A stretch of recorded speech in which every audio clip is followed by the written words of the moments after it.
मन मंथन संजात अमृत संसार को करिथाए अमृतमय। से केतेबेले ध्यानर कल्पपटता आउ केतेबेले भक्तिर तुलसी जट, केतेबेले प्रेमर कुंडीचे जात आउ केतेबेले सत्यर जगन्नाथ। एक नांदनिक तृप्ति पुल्लकर मधुमय अनुभव अमृत अमरत्वर संधान दिए।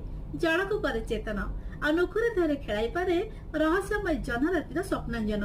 दिव्य चेतनार प्रणव ओंकार श्री जगन्नाथ ही अमृतमय। हे विश्व नियंता सब नैराश्य तुम्हें ही आशार ज्योति, सब अंधार तुम्हें ही आलोकर द्युति। मृत्यु चेतना भितर तुम्हें ही तो अमृतर अनुभव। जगतर सकल जीवों चिंता चेतना को आच्छन्न करिसा तुम्हें। तुमर नाम उच्चारण करी तुम दिव्य स्वरूप दर्शन करी जन्म जन्मर पाप को धोई देछि ए मनीष। हे भावग्राही मन मंदिर को उन्मुक्त रखी खुद सिंहासन को सजाई दे श्रद्धा और विश्वास धूप दे अनाबिल प्रेम मुद्र को आवाहन करुछि। जय जगन्नाथ, जय जगन्नाथ।